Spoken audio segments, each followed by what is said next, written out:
আমার ভাইজানেরা ও নবীর উম্মতেরা, এমন করে বুখারী শরীফে একটা বাব আছে, এই বাবের নাম হলো কিতাবুল মাকাদির। এই কিতাবুল মাকাদির নামক অধ্যায়ের ভিতরে বর্ণনা করে বলা হয়েছে, প্রিয় নবী বললেন, কাতাবাল্লাহুল মাকাদির ক্বাবলা আইয়াখলুকাস সামাওয়াতি ওয়াল আরদা বিখামসাইনি আলফা সানাতিন ওয়া কানা আরশুহু আলাল মাই আও কামা ক্বালা নবী সাল্লাল্লাহু আলাইহি ওয়াসাল্লাম।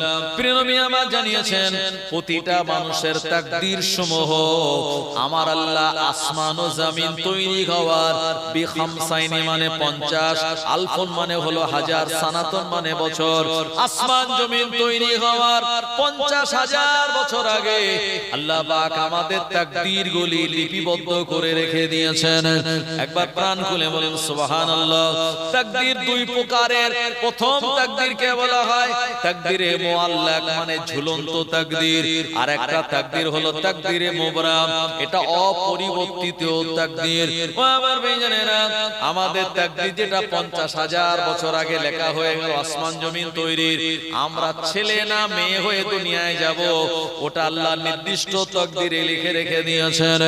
আমরা কোন দেশে যাব, জন্মগ্রহণ করব, ভারতে নাকি না আমেরিকায় না চীনে না রাশিয়ায়, ওটা আল্লাহ আমাদের নির্দিষ্ট তাকদীরে লিখে রেখে দিয়েছিলেন। শুধু তাই নয়, আমরা কোন নবীর উম্মত হয়ে দুনিয়ায় যাব, আদম নবী নাকি নূহ নবী নাকি সুলাইমান নবী নাকি দাউদ নবী না আমাদের নবী, এটা আল্লাহ পাক ওই নির্দিষ্ট ভাগ্যে লিখে রেখে দিয়েছিলেন। ও আমার ভাইজানেরা, সেই অনুযায়ী আমরা দুনিয়াতে এসেছি। আর একটা তাকদীর হলো তাকদীরে মুআল্লাক মানে ঝুলন্ত তাকদীর।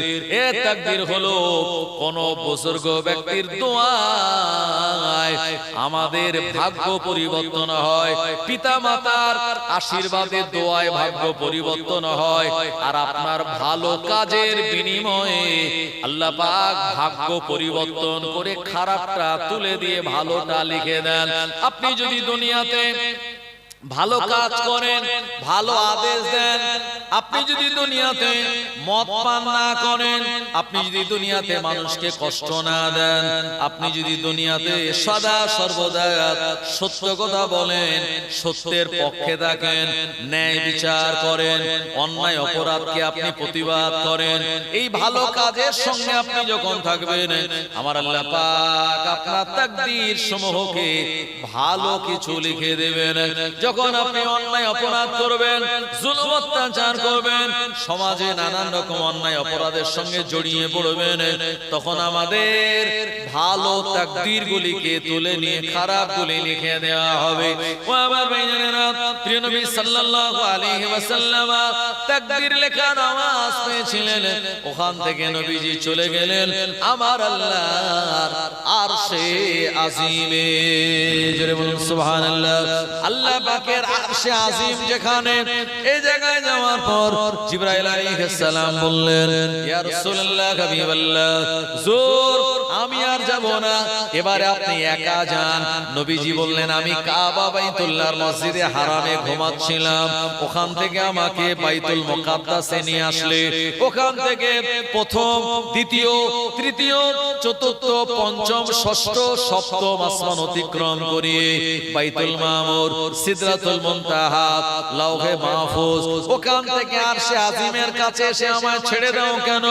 জিবরাইল আলাইহিস সালাম বলেন, হুজুর এরপরে আমার আর যাওয়ার পারমিশন নাই, এরপরে যদি আমি এক কদম আগে এগিয়ে যাই, আমি জিবরাইল আমার 600 ডানা আল্লাহর নূরের তাজাল্লিতে পুড়ে ছারখার হয়ে যাবে।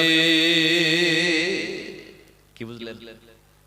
আল্লাহ পাকের যে থাকার জায়গা আরশে আজিম, সে আরশে আজিমে জিবরাইল আলাইহিস সালাম ওঠার পারমিশন পাননি, গেলে তার ডানাগুলি পুড়ে ছারখার হয়ে যাবে। বৈজ্ঞানিকরা বলছে সূর্য যে দূরত্বে আছে, মানে পৃথিবী থেকে সূর্য হলো 13 লক্ষ গুণ বড়, বৈজ্ঞানিকরা বলছে সূর্য হলো পৃথিবী থেকে 13 লক্ষ গুণ বড়।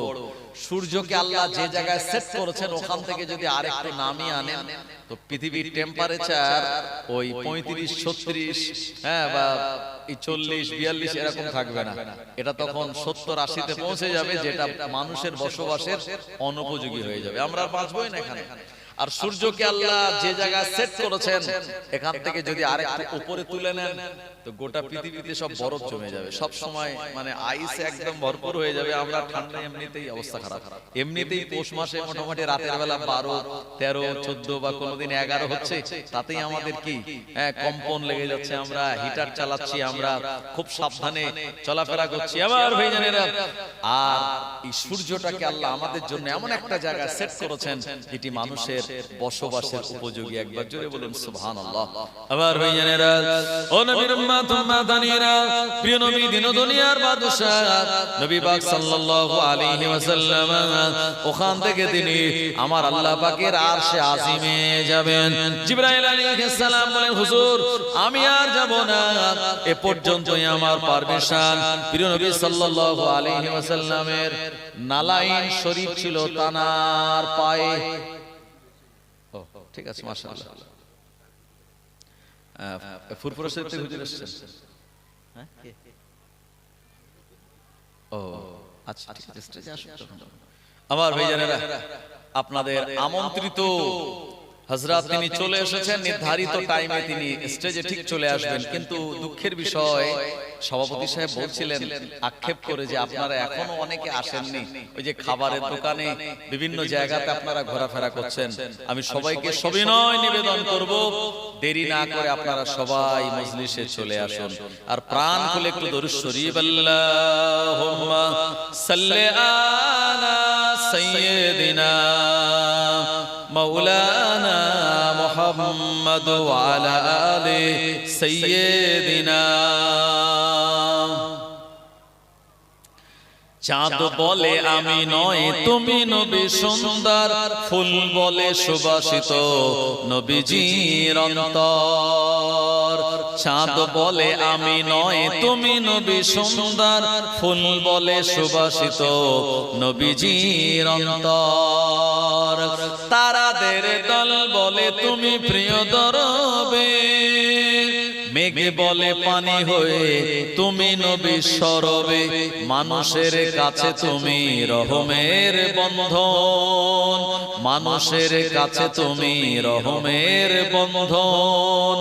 চাঁদ বলে আমি নয় তুমি নবী সুন্দর, ফুল বলে সুবাসিত নবীজির অন্তর।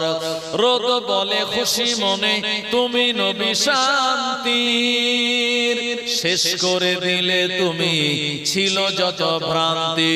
রাত বলে নূর ছিল রাসূলের দৃষ্টিতে, দিন বলে তুমি সেরা মাবুদের সৃষ্টিতে। আলোময় করে দিলে পৃথিবীর অন্দর, আলোময় করে দিলে পৃথিবীর অন্দর।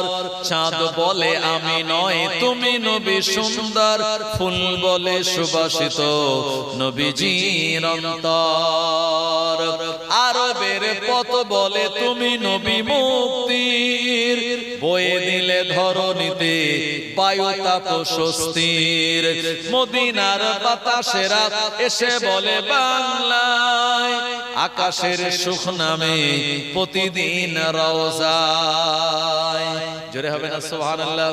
তাকবীর দেন, নারায়ে তাকবীর, নারায়ে তাকবীর। আকাশের সুখ এই রওজাতে নবীজি রওজায় নামে কি নামে না? আপনারা জানেন যে সুনিতা উইলিয়ামস বলে একজন মহাকাশচারী বৈজ্ঞানিক, যিনি মহাকাশে গিয়েছিলেন। কবে গিয়েছিলেন? 2024 সালে মোটামুটি আপনার ওই মার্চ এপ্রিল মাস এরকম নাগাদ মহাকাশে গিয়েছিলেন, মাত্র 8 দিনের জন্য। কিন্তু ঘটনাক্রমে মহাকাশে যাওয়ার পরে তারা রকেটের যান্ত্রিক গোলযোগ দেখা দিল আর তিনি রিটার্ন আসতে পারছিলেন না। একটানা 10 মাস মহাকাশে আটকে ছিল। আপনারা যারা সংবাদ রাখেন তারা জানেন 10 মাস পর কি করে তাকে পৃথিবীতে ফিরিয়ে আনা হবে। আমেরিকার একজন এই মুহূর্তে একটা ভাইরাল বৈজ্ঞানিক, নাম হলো তার ইলন মাস্ক, নাম শুনেছেন? এই ইলন মাস্ক সে এরকম একটা রকেট পাঠালো হাই কোয়ালিটির, সেই রকেট আমার ভাইজানেরা মহাকাশে গিয়ে সুনিতা উইলিয়ামসকে এবং তার দুজন সহযোগীকে আর পৃথিবীতে ফিরিয়ে আনলো। তাকে ল্যান্ড করানো হয়েছিল সমুদ্রের পানির উপরে যাতে এটা ব্লাস্ট না হয়ে যায়।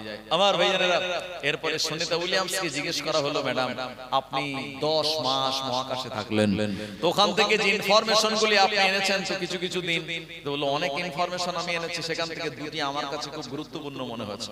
এক নম্বর হলো যে আমি লক্ষ্য করেছি যে সদা সর্বদা কেউ একজনকে আর সমস্ত কোটি কোটি মানুষেরা বা কোন এক জীব জগৎ তানার যেন ইবাদত আরাধনা উপাসনা করেন। জোরে বলুন সুবহানাল্লাহ। ইসলামিক রিসার্চ সেন্টারের কর্মকর্তারা বললেন, ম্যাডাম আপনি যে আওয়াজ পেয়েছেন এটি অন্য কারোর আওয়াজ নয়, এটা হলো আল্লাহ পাকের ফেরেশতাদের আওয়াজ। মহান আল্লাহ রাব্বুল আলামিন কোটি কোটি কোটি কোটি মিলিয়ন মিলিয়ন ফেরেশতা বানিয়েছেন। ওই ফেরেশতাগণেরা মহান আল্লাহ রাব্বুল আলামিনের ইবাদত বান্দেগি তানারা করছিলেন, তাসবিহ পড়ছিলেন, ওই আওয়াজ আপনি পেয়েছেন। সুবহানাল্লাহ।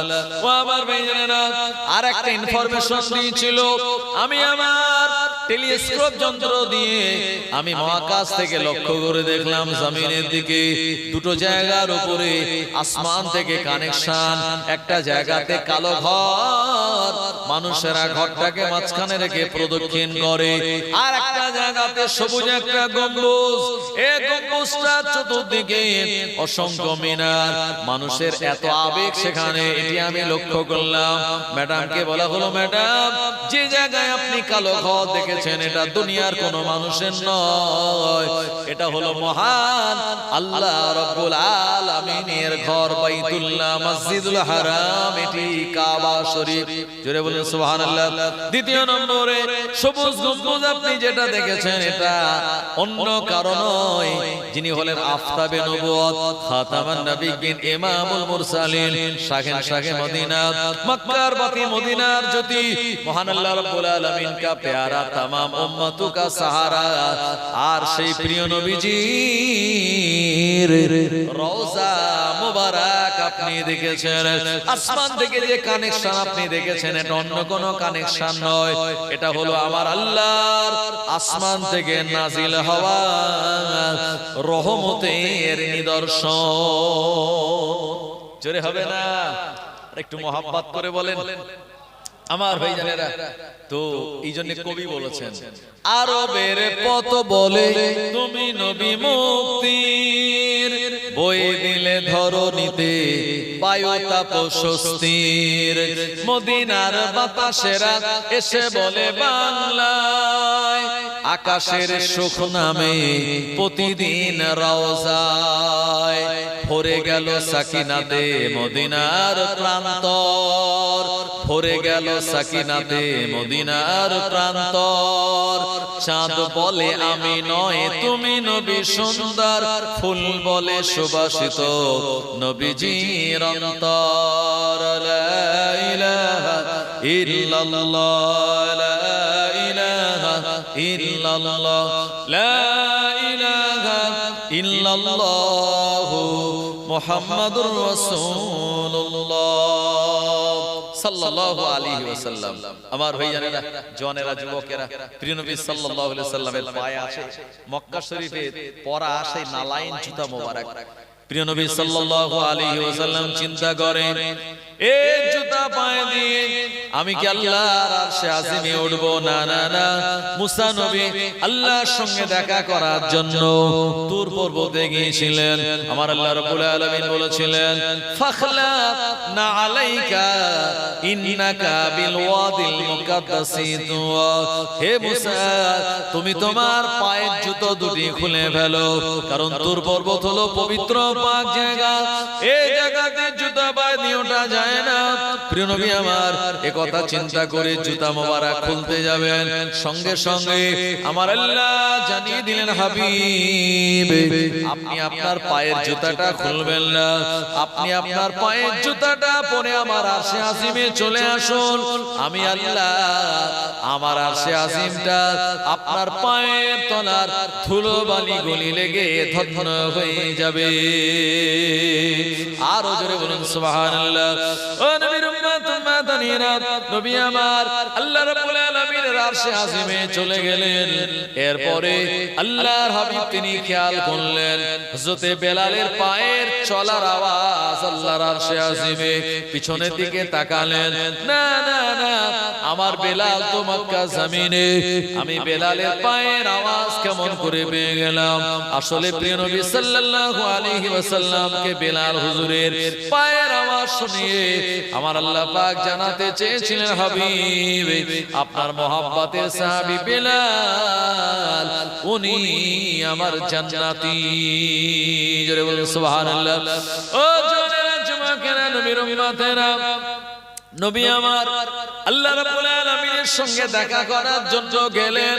যেহেতু আমার আল্লাহ তিনি নিজে ইনভাইট করেছেন নবীজিকে, এরপরে আল্লাহ এবং নবীজির মাঝখানে ৭০,০০০ নূরের পর্দা আমার আল্লাহ পাক ঘোষণা দিয়ে বলেন, মালাইকা ইরফা হিজাব বাইনি ওয়া বাইনিকা, এ আমার ফেরেশতাগণেরা সব পর্দাগুলি তুলে দাও। আমি আল্লাহ এবং আমার রাসূলের মাঝখানে সব পর্দাগুলি তুলে দাও। আমার আল্লাহ শুনিয়েছেন, ইন্নামা আমরুহু ইজা আরাদা শাইয়ান আইয়াকুলা লাহু কুন ফায়াকুন। আমার আল্লাহ রাব্বুল আলামিন যখন কোনো কিছু করার ইচ্ছা করেন, কোন বলেন আর ফায়াকুন, সঙ্গে সঙ্গে তা হয়ে যায়। আমার আল্লাহ এবং নবীজির মাঝখানে সব পর্দাগুলি উঠে গেল। এবারে আমার আল্লাহকে দেখে নবীজি প্রশংসা করলেন, কারণ আল্লাহ পাককে দেখে সালাম দেওয়া যায় না। আসসালামু আলাইকুম বলা মানে আল্লাহর রহমত আপনার উপরে বর্ষিত হোক। রহমতের উৎসস্থল তো স্বয়ং আমার আল্লাহ। এই কারণে নবীজি বললেন, আত্তাহিয়াতু লিল্লাহি ওয়াস সালাওয়াতু ওয়াত তাইয়্যিবাতু। এই কথাগুলি বলে আল্লাহ রাব্বুল আলামিন যখন প্রশংসা করলেন, এ সময় মহান আল্লাহ রাব্বুল আলামিন নবীজিকে সালাম দিয়ে বললেন, আসসালামু আলাইকা আইয়ুহান নবী ওয়া রাহমাতুল্লাহি ওয়া বারাকাতুহু। ও জানেনা যুবকেরা, শুধু তাই নয়, যারা নবীজির মহব্বতের উম্মত, যারা শরীয়ত পালনকারী উম্মত, তাদেরকেও সালাম দিয়ে আসসালামু আলাইনা ওয়া আলা ইবাদিল্লাহিস সালিহিন। কোন কোন মুফাসসিরিন গণেরা বললেন, নবীজি মেরাজে গিয়ে আল্লাহ রাব্বুল আলামিনের কাছে উম্মতের কথা তিনি ভুলে যান নাই।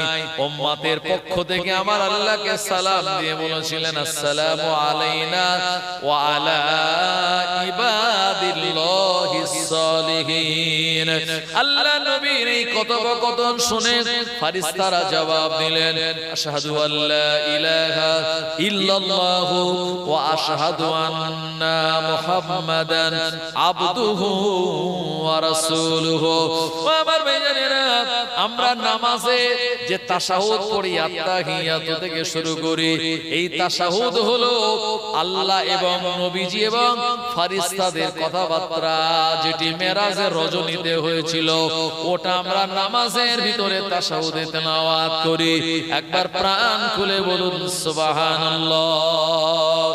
ও নবীর উম্মত উম্মাতানিরা, মহান আল্লাহ রাব্বুল আলামিনের সঙ্গে নবীজির সরাসরি দিদার, আশিকার মাশুকের দিদার।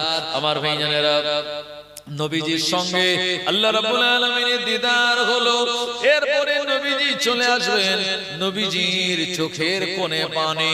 আমার আল্লাহ বলেন, হাবিব আপনি কাঁদেন কেন? প্রিয় নবী বললেন, ও রাব্বুল আলামিন আল্লাহ, আমি আপনার নবী, আপনার দাওয়াতে আপনার ইনভাইটে আমি মেরাজ এসে আপনার দিদার করলাম, কিন্তু আমার যারা উম্মাতানিরা হবে তারা কি আপনার দিদার পাবে না?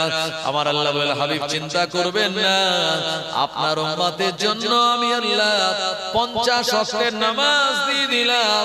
এই নামাজ যারা পড়বে, নামাজ যারা কায়েম করবে, আসসালাতু মেরাজুল মুমিনিন, নামাজ হলো মুমিনের জন্য মেরাজ। নবীজি খুশি হয়ে গেলেন। 50 ওয়াক্তের নামাজ নিয়ে আমাদের প্রিয় নবী তিনি চলে আসেন। এরপরে আর আল্লাহ পাকের আসমানে নবী মুসা কালিমুল্লাহ আলাইহিস সালামের সঙ্গে দেখা হয়ে গেল। আখিরি জামানার নবী, আমার আল্লাহ পাক আপনাকে কি হাদিয়া দিলেন? আমার আল্লাহ আমায় 50 ওয়াক্তের নামাজ দিয়েছেন। না না না, এত নামাজ আপনি নিয়ে যাবেন না, আপনার উম্মতেরা পড়বেন, আল্লাহর কাছে যান, আপনি কিছু নামাজ কমিয়ে আসুন। প্রিয় নবী আমার আল্লাহ রাব্বুল আলামিনের কাছে গেলেন মুসা নবীর কথা শুনে। আর আমার আল্লাহ পাক তিনি 5 ওয়াক্তের নামাজ কমিয়ে দিলেন, হলো 45। মুসা নবীর সঙ্গে আবার দেখা ফিরে আসার সময় মুসা আলাইহিস সালাম বললেন, না না না, এত নামাজ নিয়ে আপনি যাবেন না, আপনার উম্মতেরা পড়বে না, আপনার উম্মতেরা তাদের হালকা করার জন্য আপনি আল্লাহর কাছে আবার যান। নবীজি আবারও গেলেন, 5 ওয়াক্তের কমে গেল, আবার আসলেন। মুসা নবী বললেন, না, এত নামাজ নিয়ে আপনি যাবেন না, আপনার আগে আমি দুনিয়াতে নবী ছিলাম, আমার উম্মতের অনেক বদনামি করেছিল, তারা নামাজগুলি আদায় করে নাই, আপনি আল্লাহর কাছে ফিরে যান, নামাজ খানিকটা কমিয়ে আনুন। এভাবে একবার দুবার নয়, 9 বার প্রিয় নবীজি আল্লাহ পাকের কাছে তিনি গেলেন। যতবার যাচ্ছিলেন আল্লাহ পাকের সঙ্গে দিদার হচ্ছিল, নবীজির অন্তরটা খুশিতে ভরপুর হয়ে যাচ্ছিল। ও আমার ভাইজানেরা, আমার আল্লাহ পাকের সঙ্গে দিদার পাওয়া এটা কত বড় আনন্দের, এটা একমাত্র নবীজি জানেন। আর যারা জান্নাতে যাবে আবার আল্লাহ দিদার পাবেন তারাই জানবেন।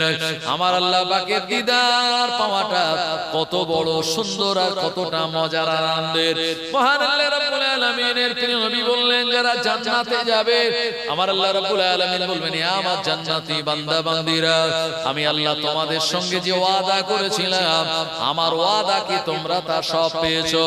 এ জান্নাতীরা বলবেন, আল্লাহ আপনি যা ওয়াদা করেছিলেন সব ওয়াদা অনুযায়ী আমরা নেয়ামত পেয়েছি।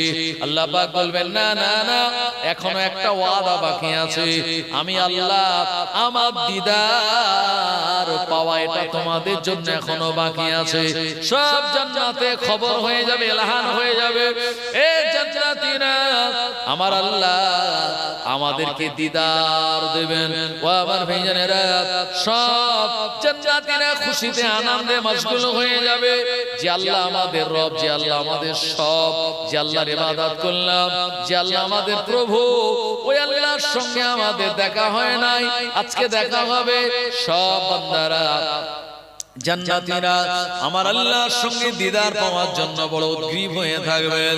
মহান আল্লাহ রাব্বুল আলামিন তিনি আর জান্নাতীদের সম্মুখে তিনি আসবেন। ও আমার ভাইজানেরা, আর সূরা রহমান তিনি তেলাওয়াত করবেন, আর রহমানু আল্লামান আর রহমান। ও আমার ভাইজানেরা, সূরা রহমান মহান আল্লাহ রাব্বুল আলামিন তিনি তেলাওয়াত করবেন। জওয়ানেরা, যুবকেরা, এই সূরা রহমানের তেলাওয়াত এত সুন্দর, এত শ্রুতি মধুর হবে, আর জান্নাতীরা তারা দেওয়ানা মশগুল হয়ে যাবে। ও জওয়ানেরা, যুবকেরা, জান্নাতীদের আর কোনো খেয়াল থাকবে না। এ সময় জান্নাতীরা অবাক নয়নে তারা তাকিয়ে থাকবে।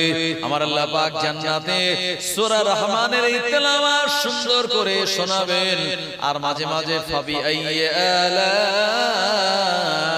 রাব্বিকুমা তুকাযযিবান যখন বলবেন, এ বান্দারা, নেয়ামত এমন করে পেয়ে তোমরা কি আমার কোন নেয়ামত অস্বীকার করবে? বান্দারা এমন আওয়াজ শুনে বারবার শুকরিয়া জ্ঞাপন করবে। এরপরে আমার আল্লাহ পাক তিনি নূরের পর্দার আড়ালে চলে যাবেন। এক জান্নাতি আর এক জান্নাতীকে জিজ্ঞাসা করে বলবে, আল্লাহকে কেমন দেখলে? কিন্তু না না না, ভাষায় কেউ প্রকাশ করতে পারবে না আমার আল্লাহকে কেমন আমরা আমরা দেখলাম। ও জওয়ানেরা, যুবকেরা, প্রিয় নবী সাহাবীরা শুনে বলেন, হুজুর জান্নাতে তো কোটি কোটি মিলিয়ন বিলিয়ন মানুষ থাকবে, আমার আল্লাহকে দেখার ক্ষেত্রে তাদের কি কোনো অসুবিধা হবে না? নবীজি বললেন, আসমানে চাঁদ উঠলে দুনিয়াবাসীরা চাঁদটাকে যেমন পরিষ্কার ভাবে দেখতে পায়, এই চাঁদ দেখার জন্য কারোর যেমন কোনো অসুবিধা হয় না, জান্নাতীরা আমার আল্লাহকে দেখবেন, কারোর কোনো অসুবিধা হবে না। জোরে বলেন সুবহানাল্লাহ। ও নবীর উম্মত মাদানীরা, প্রিয় নবী 5 ওয়াক্তের নামাজ নিয়ে এবারে আসলেন মুসা নবীর কাছে। মুসা নবী বলেন, আবারও যান কমিয়ে আনুন। মুসা আলাইহিস সালামের কথা শুনে আমাদের নবীজি বললেন, না না না, এবারে যেতে আমার লজ্জা বোধ হয়, আমি আর যাব না। এই 5 ওয়াক্তের নামাজ নিয়ে নবীজি ফিরে আসেন। আমার আল্লাহ ডাক দিয়ে বলেন, হাবিব,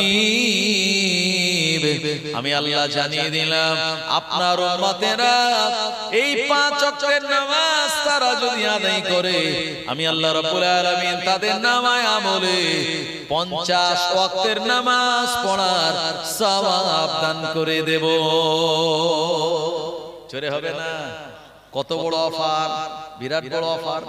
এই অফার আমরা নিয়ে অথচ টোটো করে যদি আমাদের সিম বিক্রি করতে আসে এলাকায়, এয়ারটেলের সিম, ভোডার সিম, জিও সিম, আধার কার্ড আনবেন আর বিনা আপনার খরচেই সিমটা পোর্ট করিয়ে নেবেন, 1 মাসের আনলিমিটেড কল, 1.5 GB করে ডেটা ফ্রি। আমরা তাড়াতাড়ি আধার কার্ড নিয়ে দৌড় লাগাই কি লাগাই না? কিন্তু না না না, মনে রাখুন আমার আল্লাহ আমাদের অফার দিলেন, 5 ওয়াক্তের নামাজ পড়লে 50 ওয়াক্তের সওয়াব মিলবে। এত বড় অফার আমরা অনেকেই গ্রহণ করি না।